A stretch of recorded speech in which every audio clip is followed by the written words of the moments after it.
Puncak acara KTT G20 digelar mulai hari ini di Nusa Dua Bali. Dalam sambutannya Presiden Joko Widodo mengingatkan adanya ancaman krisis global akibat pandemi COVID-19 dan perang yang masih terjadi. Jokowi berharap KTT G20 bisa menjadi momen yang tepat bagi para pemimpin dunia untuk berdialog mencari solusi yang konkret bagi pemulihan ekonomi dunia yang lebih hijau dan berkelanjutan. Dan untuk membahas terkait gelaran KTT G20, sudah bergabung bersama kami analis G20 dan juga pengamat hubungan internasional LSPR, Gracia Paramita, yang saat ini berada di Bali. Halo, selamat sore, Mbak Gracia, apa kabar?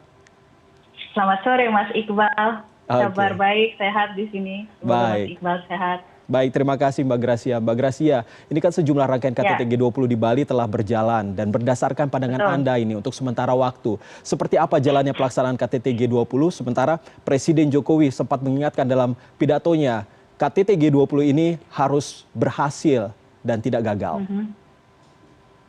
Untuk hari ini, hari pertama KTT G20 ada dua prioritas yang telah dibahas, yaitu kesehatan global dan transisi energi yang berkelanjutan, termasuk juga terkait dengan krisis pangan global yang menjadi dampak dari konflik Rusia dan Ukraina.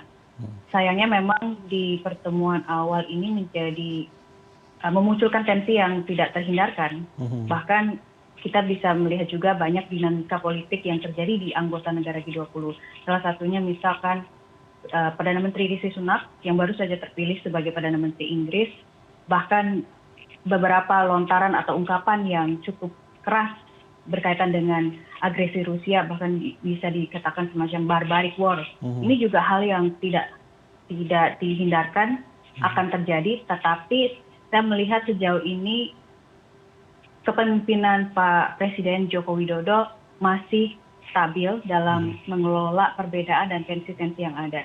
Yang paling utama poinnya adalah keutuhan dan pertahanan dari G20 itu sendiri. Karena yang harus kita sadari, mengingat kembali flashback sejarah, G20 itu bukan kelompok yang secara natural terjadi, dan bukan saja kelompok yang merespon krisis finansial global atau moneter pada tahun 1998. G20 merupakan enlargement atau perluasan dari kelompok G7 yang sudah ada sejak tahun 1988 atau awal-awal 90, di mana pada saat itu juga menuju berakhirnya Perang Dingin. Jadi memang isu politik itu kadang-kadang bisa dikatakan tidak terhindarkan, tapi warna sejatinya dari G20 tetap mengutamakan solusi dari ekonomi global. Jadi sejauh ini saya bisa katakan bahwa masih dalam kondisi baik dan dialog itu masih terbuka. Karena dialog ini yang menjadi solusi yang cukup efektif, yang mampu membuka sedikit demi sedikit terurainya konflik-konflik yang ada, terutama mengingat bahwa efek dari konflik Rusia-Ukraina itu yang sangat berat. Tentunya selain terkait dengan geopolitik, ada 3 tema besar yang diusung dalam presidensi KTT G20 ini, mulai dari penguatan arsitektur kesehatan global, lalu juga transisi energi berkelanjutan dan juga ekonomi digital kalau saya tidak salah. Apakah kesepakatan ini telah terwujud sebenarnya atau justru memang perlu waktu untuk bisa mendapatkan kesepakatan-kesepakatan ini, tidak bisa dalam 1 hari atau 2 hari kesepakatan ini bisa langsung berhasil untuk bisa didapatkan oleh seluruh anggota KTT G20 ini? Saya mengutip dari bukunya David Lynch tentang 3D negotiation ya. Jadi dalam negosiasi itu tidak bisa instan, hanya dihadapkan dalam 1 hari atau 2 hari, terutama kalau kita melihat KTT G20. Persiapan substansi dan teknis yang sudah diupayakan oleh tim presidensi G20 Indonesia itu sudah terjadi sejak awal 2021. Jadi bisa dikatakan hampir sekitar 2 tahun. Dan sebelum menuju KTT Puncak hari ini, sudah ada ratusan pertemuan formal. Bahkan saya bisa katakan sekitar 150 pertemuan, baik itu di jalur keuangan, finance track, maupun di jalur Sherpa atau non-keuangan.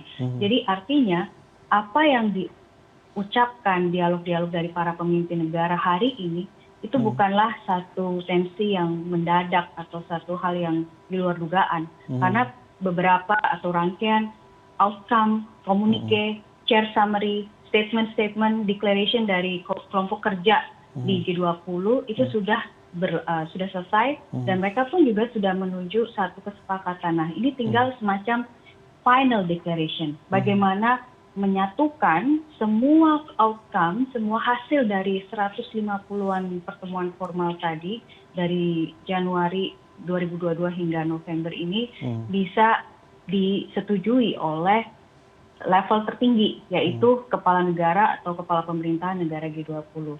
Nah, memang untuk topik ekonomi digital belum sampai ke kesepakatan, karena hari ini memang fokus dua prioritas, kesehatan dan transisi energi berkelanjutan, sedangkan besok hari kedua akan lebih fokus mengenai transisi ekonomi digital atau transformasi digital.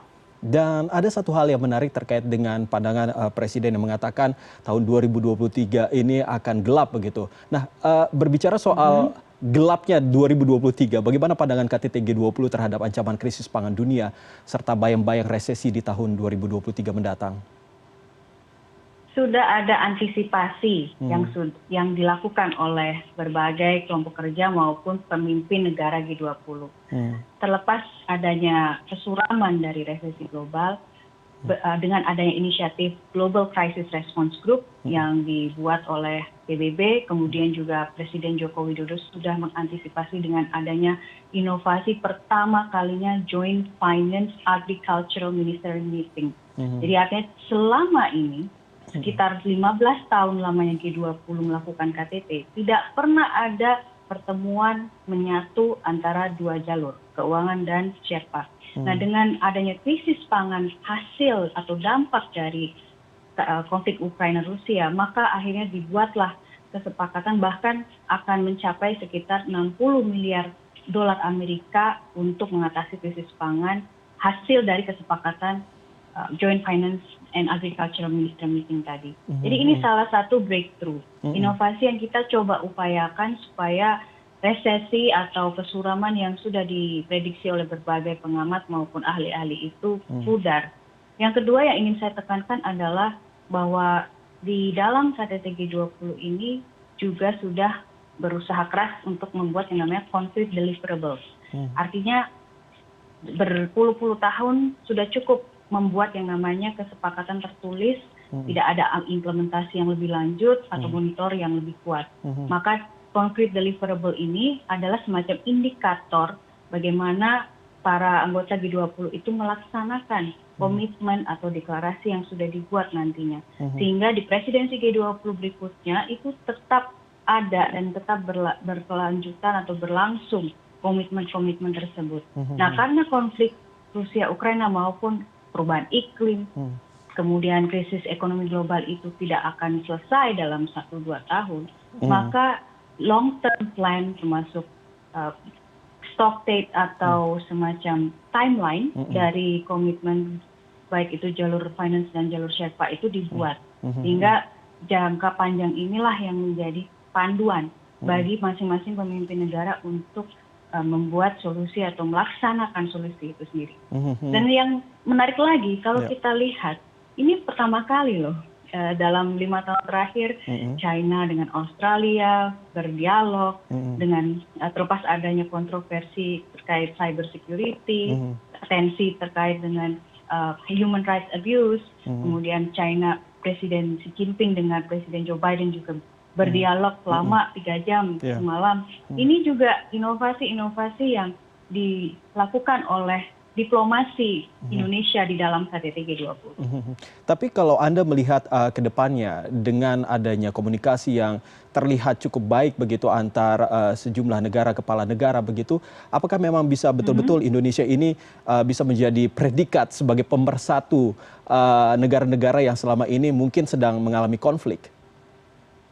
Ya, saya bisa bilang Indonesia cukup efektif membuat satu upaya perdamaian, bahkan misi perdamaian yang dilakukan oleh Presiden Joko Widodo pada saat kunjungan ke Ukraina dan Rusia itu juga rangkaian menuju KTT G20. Jadi tidak seakan-akan bahwa G20 itu sejatinya ekonomi global lalu kita hanya sangat fokus ke ekonomi karena kondisi pandemi yang unprecedented, kemudian kondisi keamanan yang memang tidak terhindarkan, bahkan sampai sekarang pun top priority atau top agenda di dalam KTT G20 juga masih membahas istilah war atau istilah agresi yang sudah dilakukan oleh Ukraina dan Rusia. Jadi diplomasi Indonesia ini semacam diplomasi gotong royong kalau saya bisa katakan, karena kita punya nilai-nilai yang luar biasa bisa menjadi semacam panduan atau prinsip dalam mengelola keberagaman, termasuk mengelola perbedaan atau clash dan tensi itu sendiri. Sehingga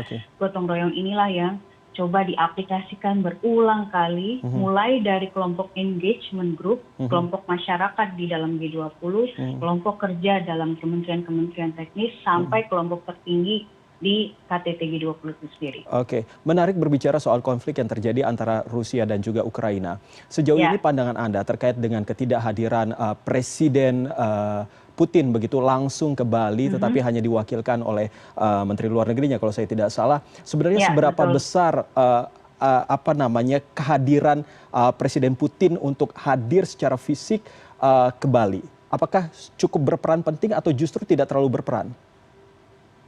Idealnya di dalam pertemuan KTT G20 seluruh pemimpin negara atau pemerintahan itu hadir.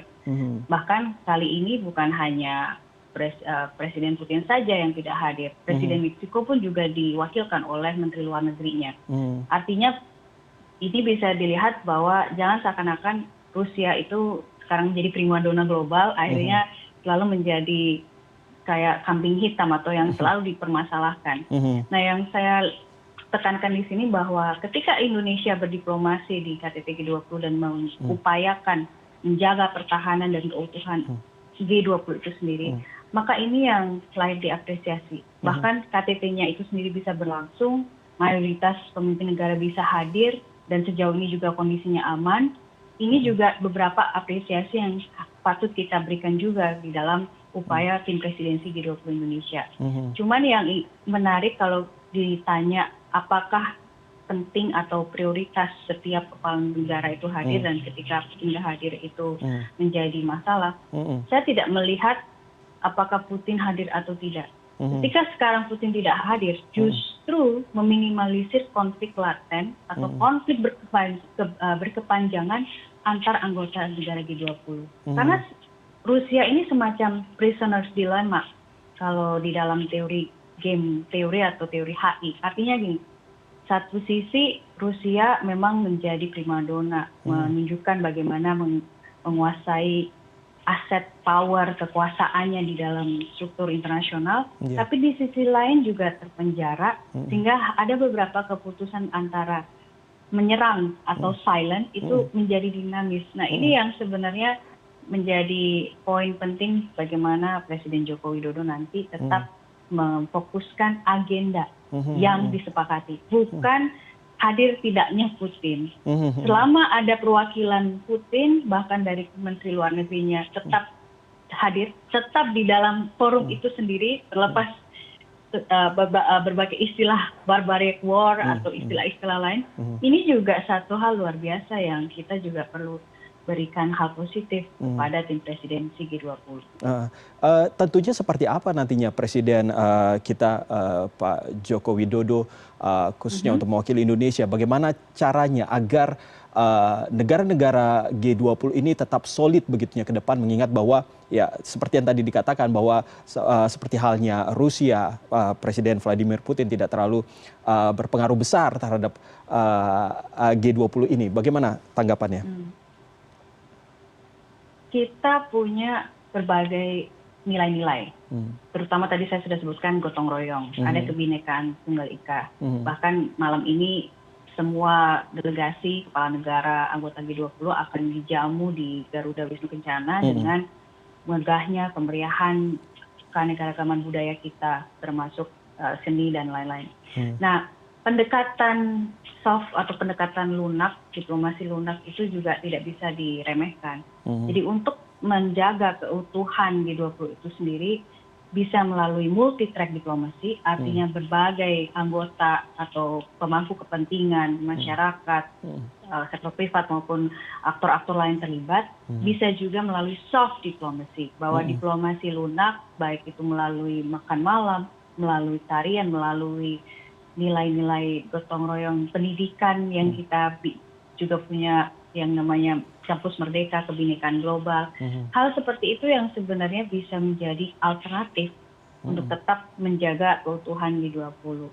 Bahkan nilai-nilai tersebut termasuk pendidikan dan berbagai rangkaian yang sudah diupayakan inisiatif dari G20 Indonesia ini harapannya juga diteruskan di presidensi G20 India dan memajukan kepentingan maupun posisi negara berkembang di dalam G20 itu sendiri.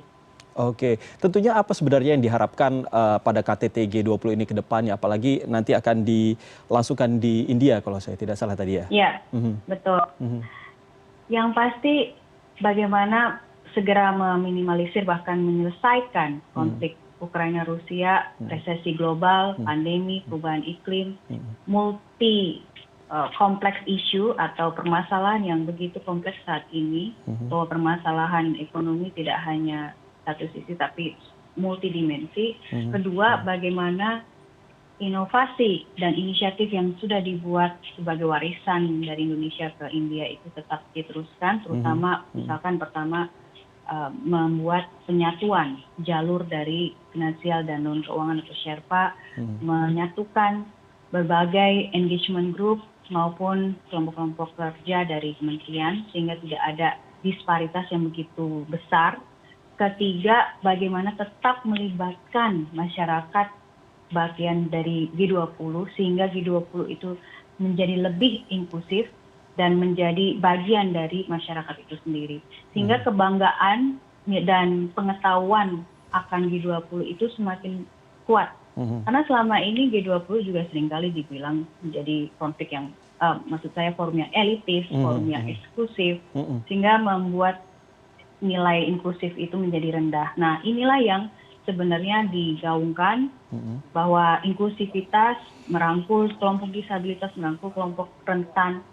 Hal-hal seperti ini yang sebenarnya bisa ditunjukkan ke pemimpin negara bahwa terlepas konflik politik yang ada, kerentanan itu tetap terjadi. Bahkan krisis pangan menjadi parah, bisa miliaran yang melanda kelaparan dan miskin. Bahkan sekarang juga sudah mencapai 8 miliar penduduk di bumi ini. Jadi berbagai seruan dan narasi-narasi yang kritis itu juga perlu digerakkan kepada para pemimpin negara supaya juga tersadar bahwa KTT G20 menjadi momentum untuk menyatukan berbagai kompleksitas isu, tetapi juga memberikan spirit atau memberikan sinyal bagi kelompok atau organisasi multilateral lainnya untuk sama-sama berkolaborasi. Baik, tentunya kita sama-sama berharap dan juga berdoa agar dengan KTT G20 di Bali ini tentunya bisa membuat perubahan yang besar bagi Indonesia dan juga secara global. Terima kasih Mbak Gracia Paramita,